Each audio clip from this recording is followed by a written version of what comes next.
aspect of life. We are affecting others.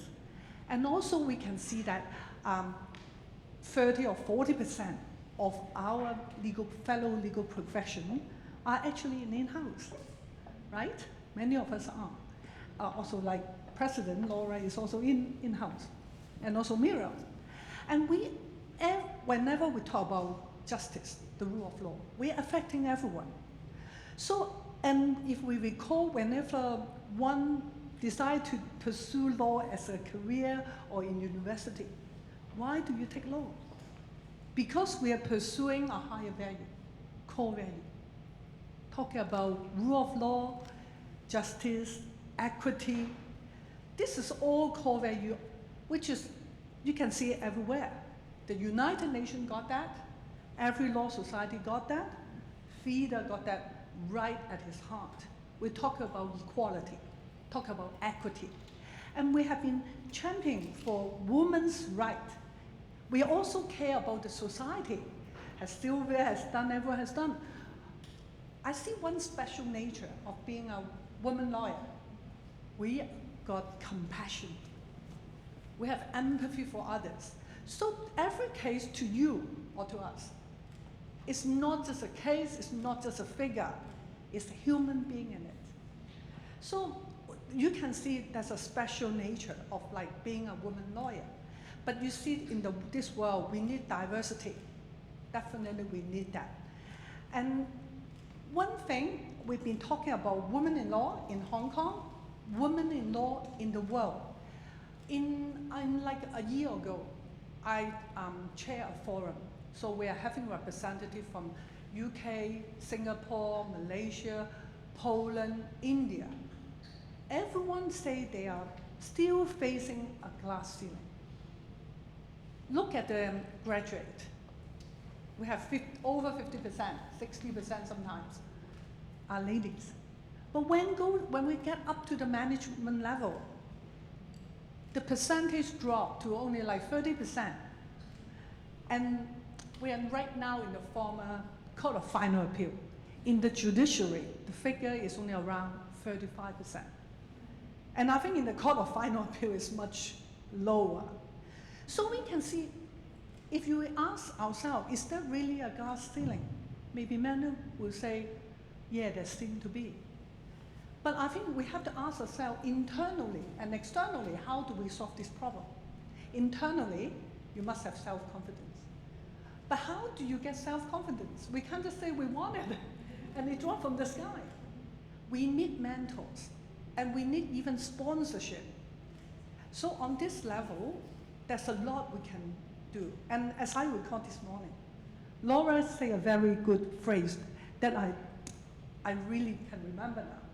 It's about the vigilance and also of fellow FIDA member.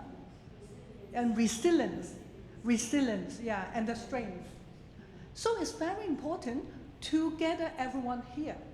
But another point I would like to make right now is when I talk to the England and Wales past president, they conducted a worldwide survey on women in law in 19 jurisdictions. I think the target is over 50,000 people. They did the survey a couple of years ago.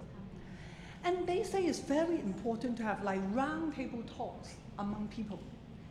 Another thing is engage the other sex, the men. If I look around here, how many gentlemen here? I can see only a number. I think what ladies lawyer can do, get your friends, your colleagues to join us to talk about this topic. This is a topic we have to keep talking on it. We are on the march to a better world, but there's a lot we can do. And besides talking about mentorship, sponsorship, we have to talk about like what firms can do. If we raise the awareness, this is very important because like different law association, government, they'll be putting resources. Resources is very important. Ask for it. Yeah, I think I'll stop here for the time being. Thank you. Thank you, Melissa. That's really interesting. Now to Laura. Thank you. When I heard Melissa speaking, she's one of the natural public speakers that I know. Like, I didn't bring any papers with me. I think this session is more, not informal. It is very important, but no, I would say more light touch than the previous sessions. And I think I want to have more spontaneous, impromptu responses to some of the questions. And Melissa has mentioned something that, you know, we should look for something bigger than ourselves. Values, justice. I think these are all very important. But when we talk about challenges to become women in leadership, there are also something we cannot ignore because we play different roles in our life. We are a mother, we are a wife, we are also daughter. So when I look in the past 15 to 20 years, there have been a lot of challenges like taking care of young kids. I have one daughter, but that's already caused me enough headache.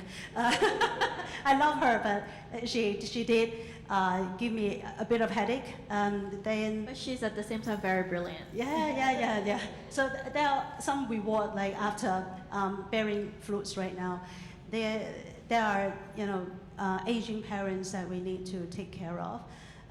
And life is not in silo. It is part of our life, and our aging parents' worries about them will affect our work, our, you know, also about the time how much time we could spend at the office, and the night calls at work would also affect how I could spend my time in the evening with my daughter. So I think these are the really real challenges that I went through when my kid was younger. Like, that was 10 years ago. So I think as women, there are things that we can't change because these are our unique identity. But the thing is, we need to accept sometimes we cannot put our best self at work, so be it. We need to work on ourselves, continue to work on ourselves while juggling different tasks and juggling different balls. The time to become a leader, a women leader, may take longer, but the time would come. So just be more patient with it. Give yourself more time and space, and don't stress yourself. Thank you. Can we ask Benita? Thank you. I agree with all of that. And maybe a few more thoughts. One which is reflecting back on myself as to why I became a lawyer. And I had a rather simple principle which I still hold today. I just wanted to use a specialization that someone else might not have, something that I really learned really well, hone my legal skills really well, and I help people. Client's got a problem, I've got a solution. And sometimes, a lot of times, it's even creative.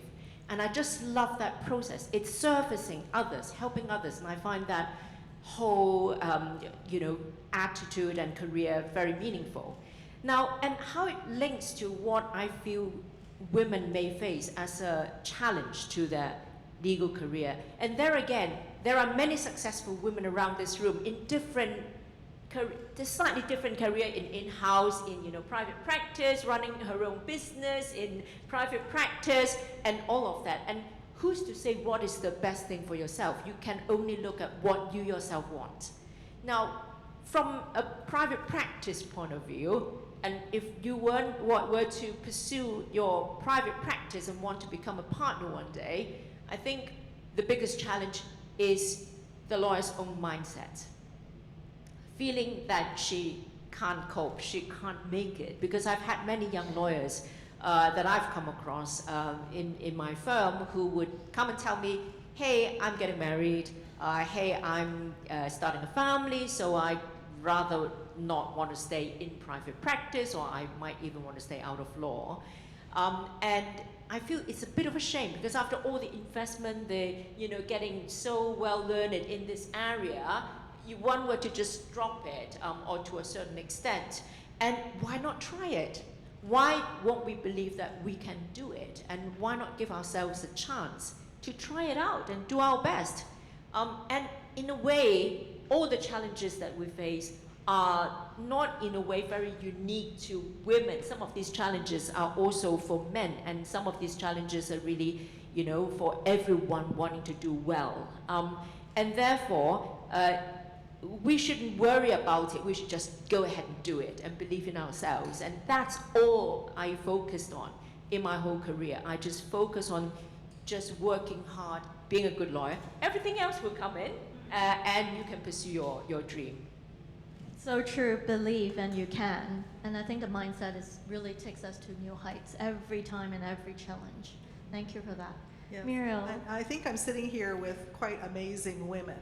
And in the room, there are many amazing women who have achieved many incredible things. For me, it's a bit more spotty than that. So I wasn't educated here.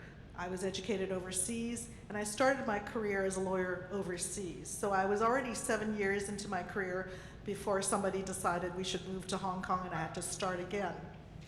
So, and then, you know, you work hard, and then you want to do your best for your client. I think that is always very important.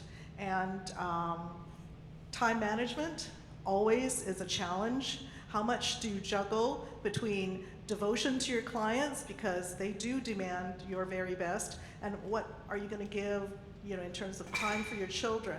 And there will be periods of time when it becomes almost impossible to juggle all of those things and do them all well. But I think, Laura, I think you hit it on the head. You just do the best you can. If you can say to yourself, I did the best I can today, tomorrow's another day, and you can do better. So, you know, don't give up whatever it is that you're doing. As long as you love it, do it. Thank you, Muriel. So thank you for sharing that. It's so important to remember why we became lawyers, and don't be afraid of the challenges, and make sure our mindset is positive and healthy. Just go for it, even though we're juggling like 100 million things at the same time. So this brings us to the next one, which is work-life balance and career progression. You know, being women lawyers, leaders in your firm and you know your companies, and you know in multinational companies and in-house. What are the advice, or what do you do to really strike a good work-life balance? Because, you know, for us, of course, we have so many hats, as Laura was suggesting as well, and I'm sure here all as well you have a lot to share with us as well. Maybe Melissa? Oh, actually, this is my strongest strength. Work-life balance. First, it's very standard. Only 3 things. Exercise. No matter, I exercise every day. So I just get up like 6:30 in the morning, and I start dancing 7 to 8 o'clock. So that's why FIDA will just like at luncheon talk about entering an Egyptian dance competition. So look out, we are coming. Join us. Okay, another thing, exercise. Doesn't matter what sort of exercise. Can be swimming, can be going to the gym, dancing, hiking, everything is good. Pick a sport that you enjoy. The second thing is diet, a good diet. Keep you healthy and looking good. The third thing is about sleep. I try my best because I love sleeping. That's my hobby as well. I can have siesta, like from Mexico, okay. And then I try my best to sleep like 7 to 8 hours. One thing that's very funny I can share, because I'm in the family council, I'm chairing the family council from government. And the Education Bureau representative came here and said, they say for kids age 8 to 10, they need 10 hours of sleep. Then I say, gee, that sounds good, but how you can implement that? I asked the teacher, can any student in like 8 to 10, probably around like primary 4 to 5, how can they sleep 10 hours? And adults must sleep 7 to 8 hours. But that is total luxury, but you can try your best. But I know lack of sleep is really affecting your mood, your ability to work. So I say, try to sleep. Yeah, go, and also Chinese thing, 皇帝來經. You have to go to sleep at 子時, which is 11 o'clock, you must go to sleep before 11. Get up can be like 5 or 6 o'clock. Okay, try to do it. The golden detox time. So remember that. So this question is not just about work-life balance, but about how to stay young and live longer as well. That's very important. I totally agree with what Melissa had said. I also prioritize my sleep a lot. So a lot of you know that I will not check my messages after 11. So I would go to bed at 11. Try my best. Sometimes it's really difficult, but I got up 6:30 every morning. So I exercise. I have PT session every Monday, Wednesday, and Friday at 8 o'clock. So before my work starts. Otherwise, if I put it in the evening, it's very easy to have excuses. Oh, I'm so tired. Oh, I've got so much to do. Oh, my boss is going to call me. So, it's really important to ring fence your time to do something that is really important for you. And I've been doing it for 5 months. So these regular PT sessions. In the past, I would just do some exercise at home, but I found that I need someone to supervise. And I want to maximize the impact, the time when I spend at the gym to get the greatest outcome out of it. In preparing for this conference and the cocktail reception, I know some council members know that there are tons of work put into it because we don't have any helper, like full-time people in FIDA. So every single detail has been dealt with by our council, and there are tons of work. And how could I keep myself awake? I think exercise and sleep are very important. Diet, I may not be as good, but it's okay to have the first two, sleep and exercise. So don't sacrifice. Don't look at your phones at night after 10. Try not to read some books, physical books, and it is really good for your brain, for your emotional health as well, because reading, it really helps us, and looking at the phone actually ruin our eyesight. And I love reading a lot. I gain my energy and strength from books, apart from my FIDA friends who are good and smarter than me. I totally agree, and those 3 factors I also practice. And one little tip, if I may add to this, is like I'm on a sleep app, and so you just need to subscribe. It's not a lot of money, but then it's really helpful because you switch it on when you sleep. It will record your breathing, and if you wear your iWatch, it will actually be even more accurate. In the morning when you wake up, you turn it off, it will actually plot you a graph as to how much deep sleep you had, how much dreaming you had, how much coughing and snoring. They even record all of that because the microphone in your phone is actually quite powerful. Now, I take it with a pinch of salt because you will all be sort of wondering, well, how accurate can that be? But I think the important thing is that you start to notice the quality of your sleep, because when you look at that report, you then start to realize, ooh, I slept, it will actually tell you slept 8 hours technically, but you actually only slept 6. Because it would actually count the amount of time you didn't really properly sleep as well. Then you realize how important it is. And so I think that would be very useful. Since having that, and I've now used it for 3 years, I really value the quality of my sleep much better. So that's a little tip. Now, we talked a lot about what we ourselves could be doing, and maybe sharing a few things that my firm has been doing in terms of work-life balance. So coming out of COVID, there were too many lawyers who were overworked because they just worked on the computer day to night.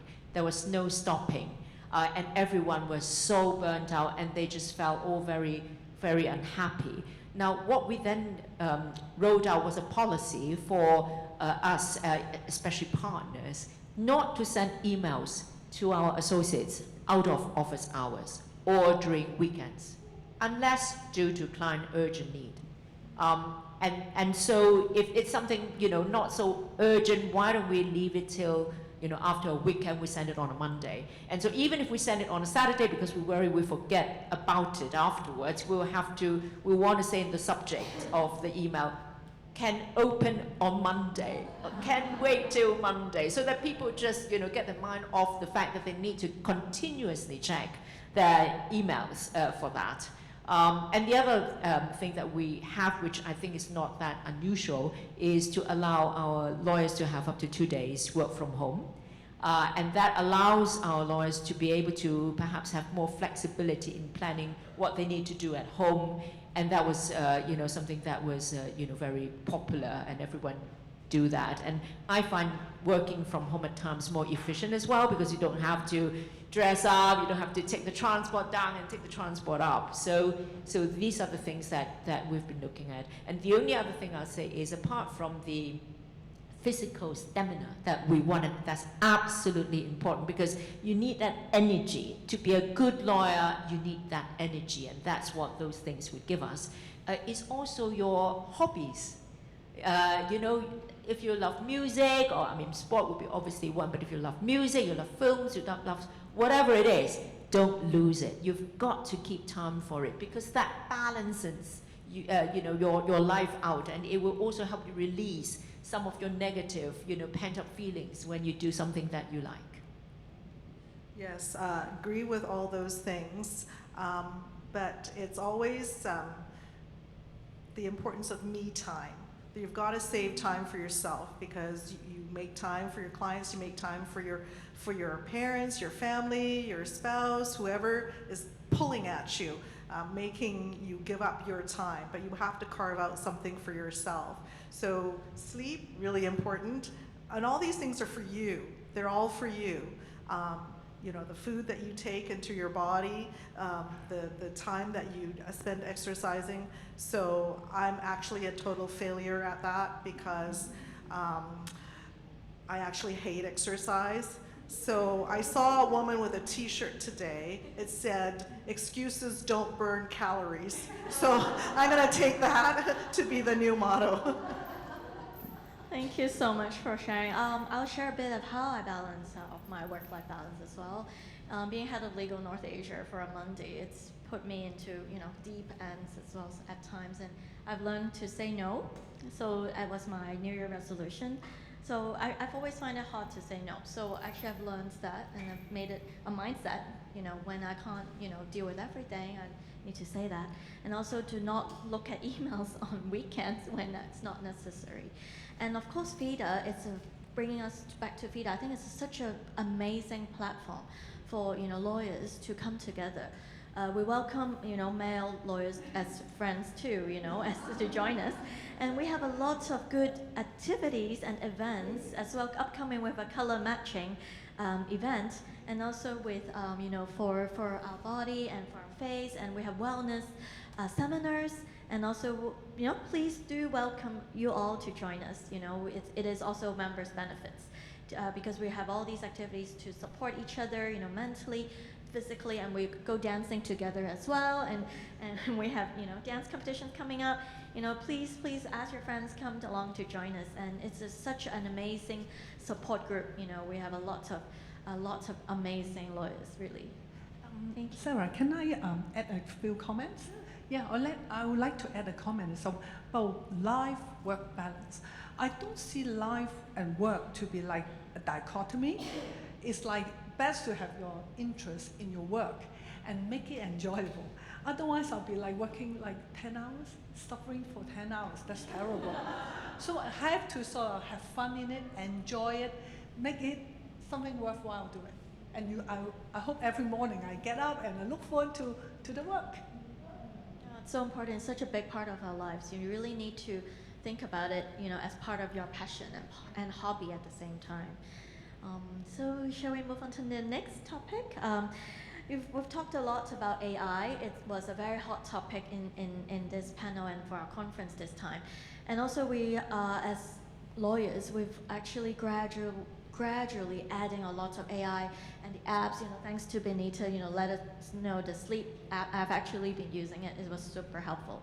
So, we incorporate AI into our daily lives as well as our work life. So I would like, to pick your brains, like which apps you're using, what AI engines or what kind of policies your firm or your companies are making, in terms of AI area, to really help us, take us into the next level and to really emerge. Yeah. I think I could talk about work-wise. We use Copilot, so that is from Microsoft for the AI, and we have been using it for over 2 years. I think within buy-side firm, BlackRock has been at the forefront of incorporating AI in a lot of the day-to-day that we do, including legal research, providing translation, providing summary, drafting emails, providing first draft for us to review, writing memos. So I would say after using AI and getting to know how to use it, so the first time the prompts are helpless, but it's okay. We learn from it and we get better at providing better prompts to the AI machine, and they came out with better result. So one thing is it definitely helps the productivity a lot. And our firm did ask us how many hours did we save after using AI. And I think it could be quantified, like on average each week, we have maybe 5 to 7 hours more after using AI, and those time could be used in new projects, other more strategic matters, which I think is really good for us. That's the good side of AI. But of course, while you're thinking about it, you could automatically think about, oh, that means we don't need that many human labor. That is true. I think AI also replaces a lot of human beings who do simple tasks and repetitive tasks, which may not be a bad thing because it really helps efficiency. But I think in this new AI age, we really need to think about how to cope with this new wave. And I think one thing is knowing what we are good at, knowing our strength is very important. Also thinking about what are the things that cannot be replaced by AI. There are quite a lot of things that cannot be replaced by AI. Good judgment could not be. Moral standards, the things that need to apply moral standards. Independent thinking. AI could give you a list of considerations, but when you need to apply your own analysis and use your independent thinking. So I think AI, we're already entering into this new age of AI and there's no return. The pace would only go faster. So think about how you could incorporate AI in your day-to-day. So that is what I'm doing in my workspace. In personal space, I use some apps. I do download a sleep app the tracker that you recommended, but I mostly use apps to check financials, to read news and get updates. I try not to use my phone as often, so if possible, maybe not to use the mobile phone so much. I'd like to share a quote from an AI expert that really resonated with me. You will not be replaced by AI, but you will be replaced by someone who knows how to use AI. So this, it's Laura's concept about the fact that it's here to stay. We all need to master it, otherwise we'll be left behind. So for my firm, we also have been looking at generative AI and Copilot. Microsoft is also one that we are working on. Around 10 years ago, we invested in a platform called Luminance, which was again an AI platform which could actually help you crunch through data rooms, right? Crunch through hundreds of contracts that you feed it, coming back with summaries of what you need. And so our investment was essentially teaching it how to read the contracts. We fed the platform with all our contracts at the firm and taught it all the concepts of law. And it's amazing because I have used it. It really cuts through hundreds of contracts to help you summarize what you need to know. But the most amazing thing that I thought it was helpful for us, where maybe sending a trainee or a lawyer into a room, you might not get that sort of result, is that they could actually spot the anomalous clause. I.e., so you feed it with 100 contracts in employment, and they can actually weed out 3 which got these rather strange clauses in it, which are not commonly found in the contracts that we taught them to read, and they will list it out for you. This is the sort of due diligence that we always want to do, because we just worry that there is something hidden there, which is a hole, and we want to know what it is, and that's what it gave us. So that was a very helpful experience. I feel that we all use AI to a certain extent, and obviously using it in our legal practice is fraught with difficulties, right? I mean, we all are wary about data protection, confidentiality, and the perils of AI hallucination, i.e. that they come up with facts that are actually not there, like in that famous US court case. We must remember especially these generative AI platforms, they are as good as the information we put into it. And that's all. And so a client recently sent me a response to a takeover code question that he sent into a generative AI platform. And I looked at it. It was quite long and well written, eloquent, and even with analysis. But unfortunately, it was only 80% correct. And it missed around 20% of the subtlety in some of the rules of the takeover code. It just couldn't deduce certain concepts by just looking at the rules of the code. So it was 20% wrong. And so it really rendered the whole thing useless. And so we must be very conscious of how to use AI. And we have to tell our clients, look, you still need us. So human input is still very important. Yes, I think so. It is going to give us a lot more breathing room in terms of the very tedious tasks, such as due diligence, or collation of facts. But I think one quality that you pointed out, and particularly for women lawyers, is our ability to empathize, and that empathy is still difficult for AI to master. So when you listen to your clients' problems, sometimes it's not just the money, sometimes it's not just the terms of the deal. There may be something else going on. So with your not hearing with human ears, then you may not hear it. Of course, I concur and agree. I just try to approach this issue of AI from another angle. Actually, I was in Hangzhou, just having a study tour last week, the whole week. And I think one very important thing that pops up is about in future, because of the AI coming in, actually the middle class will actually be shrinking. You talk about whole of China, they talk about China as a whole, will be shrinking. Because all the corporations will get into maybe oligopoly state, all the SME are being wiped out. So actually it's quite scary. So that's why government, there's a lot of demand on government to give workers a strong protection. And another hot topic that's around the world now is about how to protect gig worker. You look at all the Uber driver, or the food delivery. I think and later on, very soon, in Uber, you don't need a driver now. Soon you don't need a driver.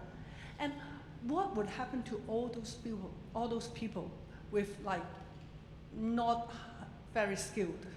Then it's very difficult for them to change to another job, and the demand of other jobs are also falling.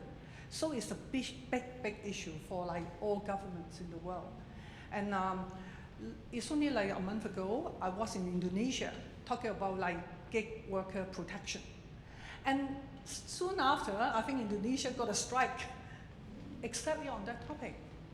Because they don't want to be a freelancer, they want protection of like under their employment law and all those protection. It's a big issue. Yeah, thank you. Yeah, I mean, not just law, every industry is facing the same.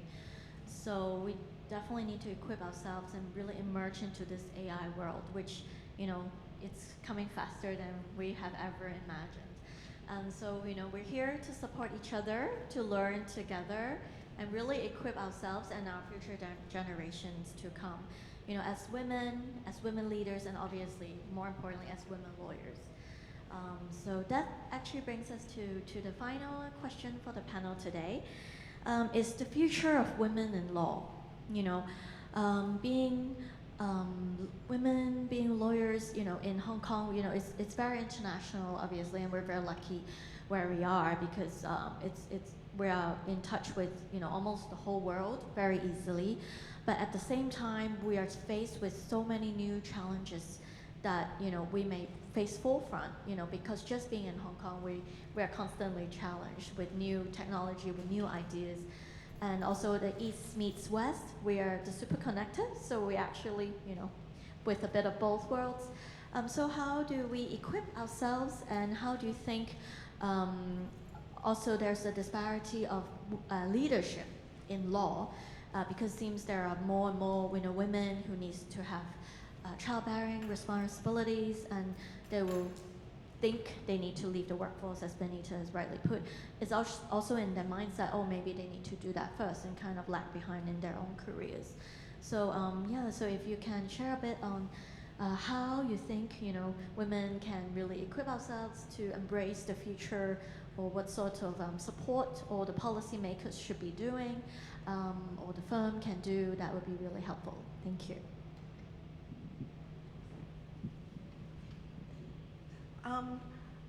The thing about the law is it's not just private practice.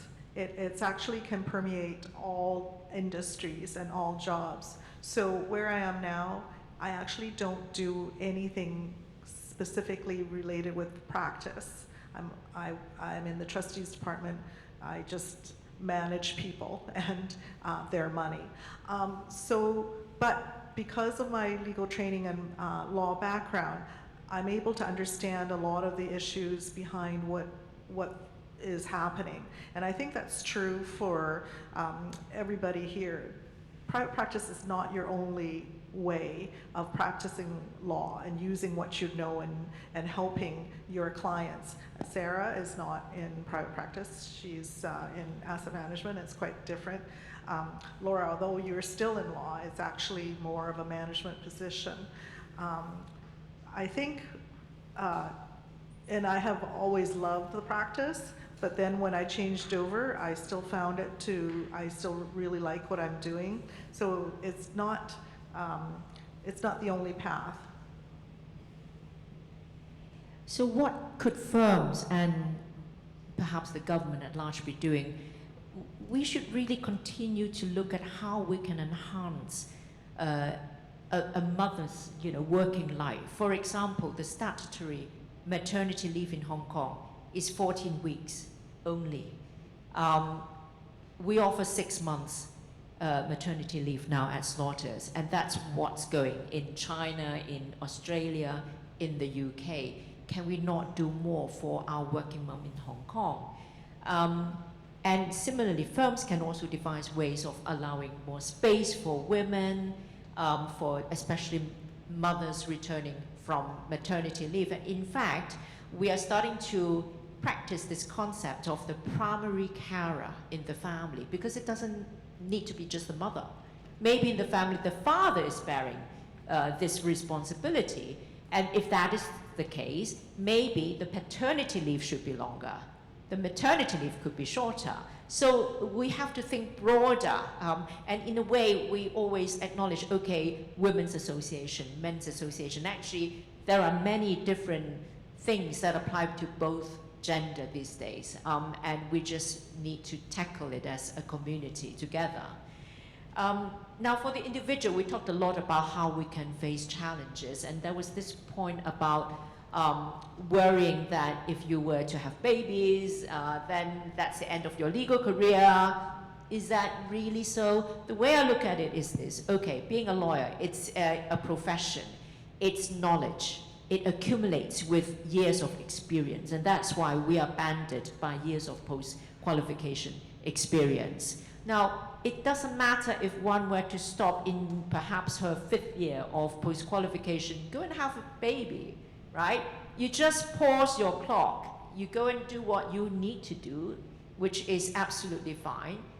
You come back and you start the clock ticking again. So that might mean that you get to the partnership level later because you have to sort of catch up on the months that you might have taken off for your maternity leave. But that doesn't matter, because at the end of the day, it's the absolute competence that we lawyers are aiming for, and you can reach it at your own pace at the right time.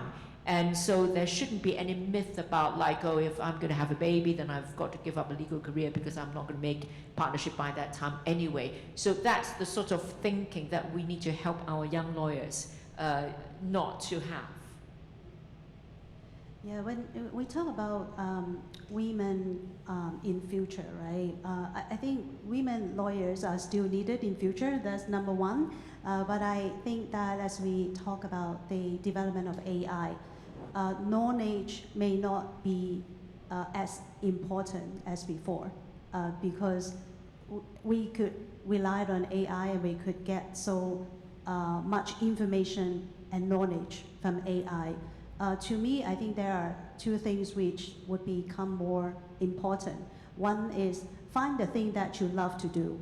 So find your own passion, your own interest, and stick with it. Because at the end of the day, like the 10 hours of working, right? Not 10 hours of suffering. You got to love what you do and spend your time with it.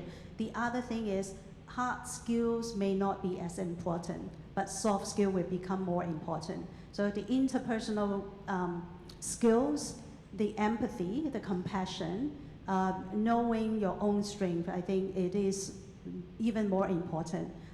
So for my role at BlackRock, like Muriel has said, I manage 5 legal teams across Greater China. So most of the tasks, the teams could do it, 90%. But 10%, these will be escalated to me, and these would be my headache. But a lot of time, these are not legal issues. These are human issues. And it requires more soft skills, people skills to find the solutions. Thank you. I'll echo what Laura just said. We will still be here. but for sure, yes. But you can see like the trend for sure is like more girls are doing like the law degree and coming as graduate. And Hong Kong as an international legal hub. And whenever we talk about we need talents from all over the world, we certainly need talents in Hong Kong. So in order to attract more people, women, whoever, coming in and support the development of Hong Kong, government, policymaker have to put their mind how to keep us, okay? I mean, us as a women lawyer. And also, so one thing on the, maybe on the promotion side, you have to make sure the system is transparent and make sure you have good sponsor, good mentorship to well equip the female lawyer, okay? They could spend some time, stop a few years to go for childbearing, but it must have a way for them to come back, because they are people with the ability to contribute. Don't waste the talent. And when you talk about another level on the, like the child caring facility, there is something Hong Kong government can do a bit more to support. It does not just apply to women lawyers, it's support to the whole labor force for women. But there's a lot we can do. But I think more resources must be put there. Another thing is like we should have more roundtable.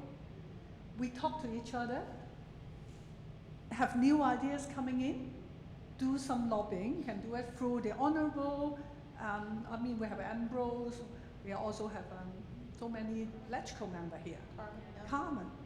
They can all help us to tell the government, ventilate what our thoughts, tell them what should be done. And I think this government now is very receptive. They are now having more, like a lot of consultation. So we make sure our views can be put forward for Mr. John Lee's and put it into action. Thank you. Can I just add one more point? Just now at lunch, the speaker, sitting next to us, sat next to me, and we talk about Hong Kong. I think the last 2 years post-COVID, Hong Kong had really tough years, and I noticed that many people at different ages facing different emotional issues, and because all of us are under so much pressure. So I think for us female lawyers, do check out to those around you, do check in with them to see if others are doing okay, is everything fine, anything they could help. Just be there to support. Sometimes you just don't know anyone is facing some issues and they are not going to share until they're being asked. So be on the lookout to people care, show that you care and concern. And I think emotional issues will become more serious, but there are things that we could do to help. I think one more thing about this is we need to give the men better training. Sorry, men, because you're in the minority here, I get to pick on you a little bit. I think even today, with women in leadership positions, they are still expected to do the heavy lifting in the home front. So it's not just the child rearing or the childbearing years. Then you've got to bring them up until they're 18 or whatever, right? And then all the things that you need to arrange for the family. Still, by and large, that is still left to the women to do. So men got to pick up the slack a bit. I concur and agree with you all. I have an 11-year-old as well, and I think for our workforce, our workplace, Amundi has been very nice. So they've made a new wellness room. So actually we can play video games in our time, in our spare time. And they've also, of course, a nursing room for all the ladies, all the mothers, of the new mothers. And I think all these, it can be doable in a lot of the workplaces, especially in Hong Kong, even though, we have small spaces and our square feet is very expensive, but at least we should promote and we should advocate for these facilities that will make, women who want to stay in the workforce or come back to the workforce. That is very, very important.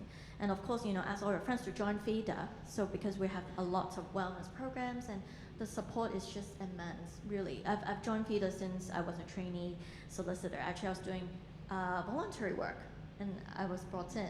And since I've been with FIDA. So I think you need a really good, as Melissa said, the golden rule, the 3 golden triangle.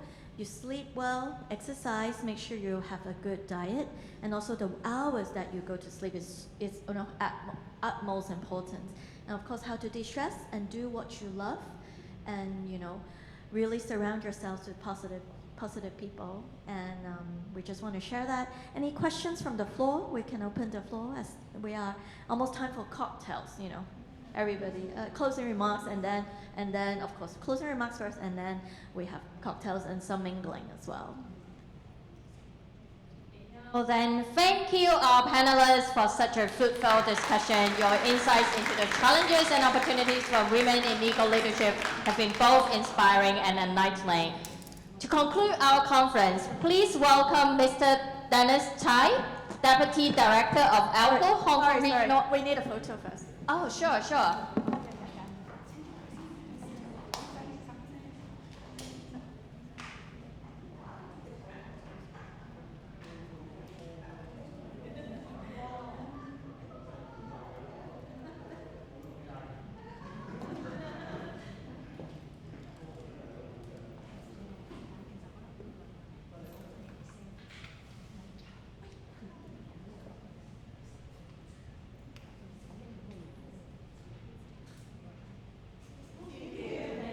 Thank you.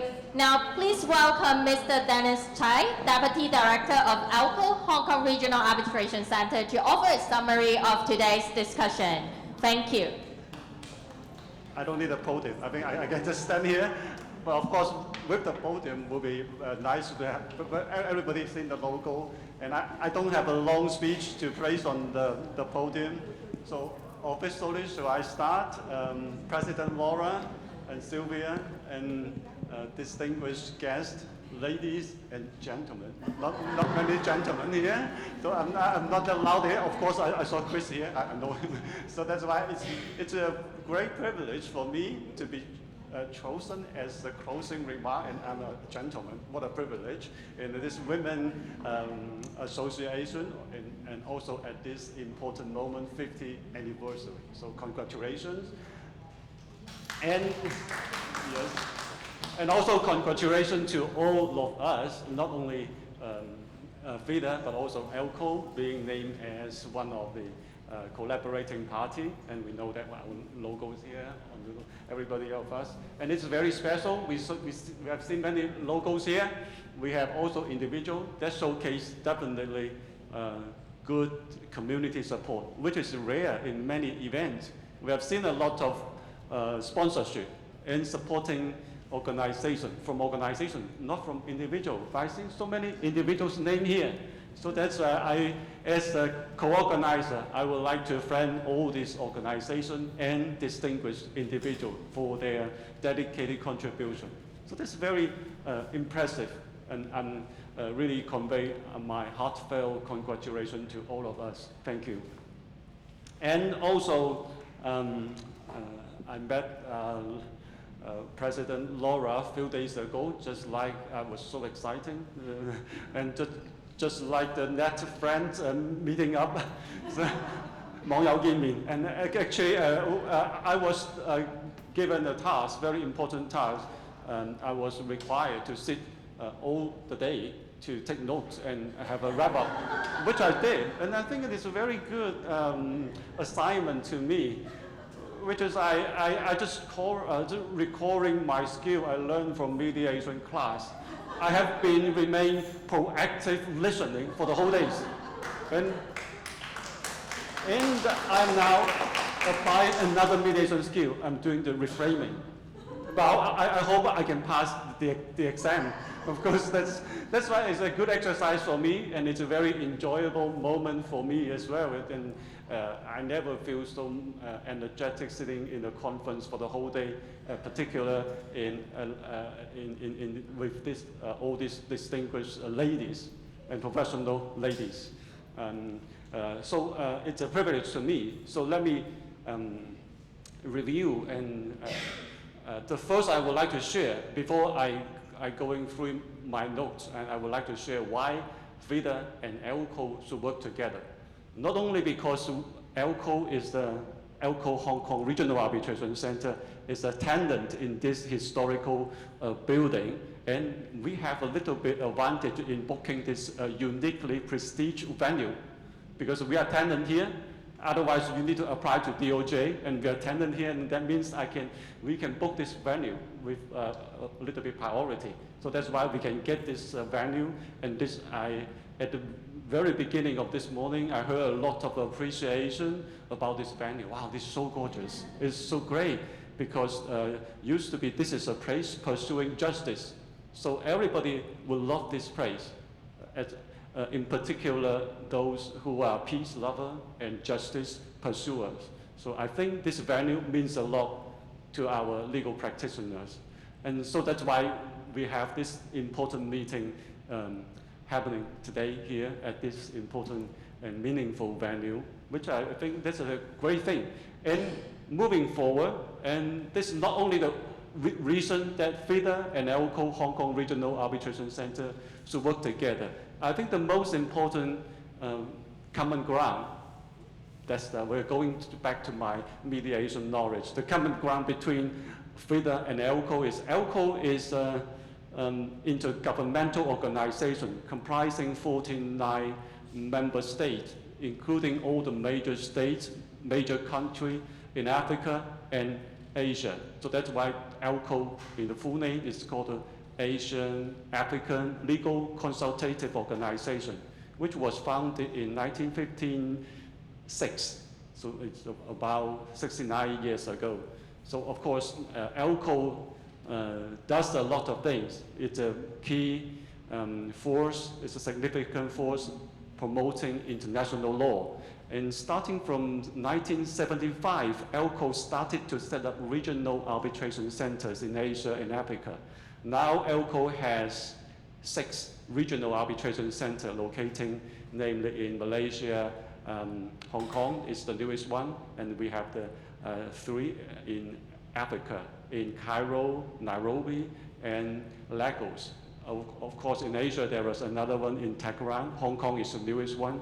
So ALCO Hong Kong Regional Arbitration Center share the same goal with FIDA to promote the rule of law and collaboration of international legal practitioners, and also empowering all these international legal practitioners to navigate in our fast-changing legal landscape in our world. So that's why we share common goals. That's why we should work together. So that's why we are happy to deliver this, this event successfully here. And now I'm turning to my homework. And in the very morning of this morning, and President Rolla mentioned, and this is the history meets innovation, which is now, it is the time we are living. We never witnessed the fast development of technology, and the law normally is lagging behind, and how we should innovate our legal framework to tackle the challenges brought by the fast technology development. So that's remain a key project or a subject for all of us to explore and work together. And secondly, our DSJ Horace mentioned, just reassure us Hong Kong has the world-class dispute resolution framework. And I took down one important word from our DSJ Horace. Our dispute resolution services remain unrivaled option. That means we are really confident about our dispute resolution services. Hong Kong has been well regarded as the leading hub for dispute resolution, arbitration, and also mediation. Of course, this is very important, and also international legal services. So move to the panel 1, which is moderated by our old friend Sylvia, very capable moderator, and very lucky gentleman, only one gentleman there. So I envy Ambrose that much as sitting among all the distinguished panel. And so that's a lot of good things mentioning in this important point mentioned in this panel. And Ambrose mentioned that it just remind us as we are doing well, we are really much ahead in terms of dispute resolution. But Ambrose is very kind to remind that we should think about the dangers when we are in the peacetime. And Ambrose particularly pointed out that Hong Kong have not done a lot of third-party funding cases, and also offside cases is not that much. We need to move forward and do it faster. And so that's why we need to continue to improve our case law and also our diversity of the users of Hong Kong's dispute resolution services. So Ambrose make a very good point. Of course, there are so many good points made I cannot capture and reframe here. And also Delcy, our mediator, mentioned that remind us mediation is very important, and how to change lawyer to a good mediation representative. This I have heard a lot of statistics. Mediation successful rate is not that high, in particular in cases involving lawyer. So lawyer will play a very vital role in facilitating mediation settlement. So of course there are many good things, and Cecilia mentioned from HK Hong Kong Mao to IOMAP, just reassure that mediation will remain as the first port of call in dispute resolution. So I've learned a lot, and this is a very fruitful and engaging day. And moving to another panel, this is another lucky panel as well. 4 gentlemen under the moderation and leadership of our Vice President Joyce. And that's why it's a very engaging panel as well. And we talk about the very, on the tech side, talking about the stable coins, and distinguished panel also share lots of insightful views on the nuts and bolts in digital finance and how the legal framework can ensure the healthy development of this new development of the digital finance. And of course, highlighting building in an arbitration clause in all these financial access transactions is very important.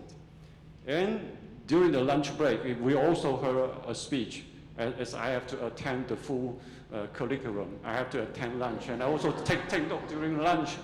And our friend, Zhao Xunfu 會長 from 廣東省律協 and then the Guangdong Provincial Lawyers Association also share her insights on how on the Chinese mainland China enterprise going international. So that's a lot of insight shared in this conference.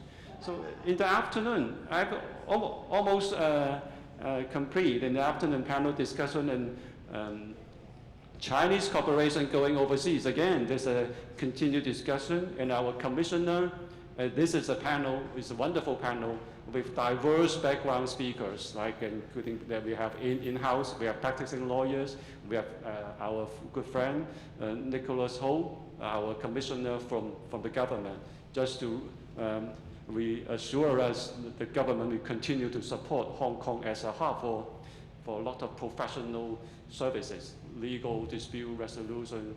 So that's we are very happy to learn about this panel. And also, lastly, the last panel I think is the most important panel, women's leadership in the legal career. I think women's leadership is everywhere, in particular in household. In my experience, based in my experience, working and living, I'm always under women's leadership, which I feel happy because women has a great attention to detail, and I'm absolutely not a kind of this person.